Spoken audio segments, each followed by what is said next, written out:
கொள்ளிடம் ஆற்றில் முதலைகள் இருப்பது புதிய விஷயமில்லை. ஆனால் சமீப ஆண்டுகளில் நடந்த சில உயிரிழப்புகள் மற்றும் தாக்குதல் சம்பவங்கள் மீண்டும் இந்த ஆபத்தை அனைவரின் கவனத்திற்கும் கொண்டு வந்துள்ளன.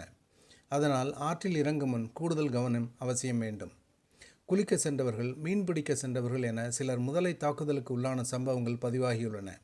இதனால் ஆற்றங்கரை கிராம மக்கள் பாதுகாப்பு நடவடிக்கைகளை மேலும் அதிகரிக்க வேண்டும் என்று தொடர்ந்து கோரிக்கை வைத்து வருகின்றனர்.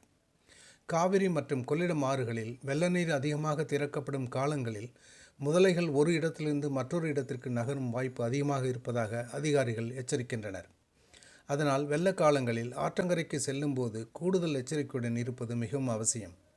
எச்சரிக்கை பலகைகள் இருக்கும் இடங்களில் ஆற்றில் இறங்காதீர்கள். குறிப்பாக தனியாக குளிப்பது, இரவு நேரங்களில் மீன் பிடிப்பது போன்றவற்றை தவிர்க்க வேண்டும்.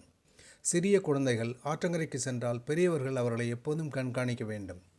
கொள்ளிடம் ஆற்றுப் பகுதிகளில் முதலைகளின் எண்ணிக்கை அதிகரித்து வருவதாக பொதுமக்கள் நீண்ட காலமாக கவலை தெரிவித்து வருகின்றனர். மனித உயிர்களுக்கு தொடர்ந்து ஆபத்தும் ஏற்படும் நிலைமை இருப்பதால் அரசு உடனடியாக அறிவியல் அடிப்படையிலான ஆய்வு நடத்தி தேவையான நடவடிக்கைகளை எடுக்க வேண்டும். மக்களை பாதுகாப்பதே முதன்மை. மனிதர்களின் உயிரை, வாழ்வாதாரத்தையும் பாதுகாக்கும் வகையில் ஆபத்தான பகுதிகளில் உள்ள முதலைகளை முற்றிலுமாக அகற்றப்பட வேண்டும்.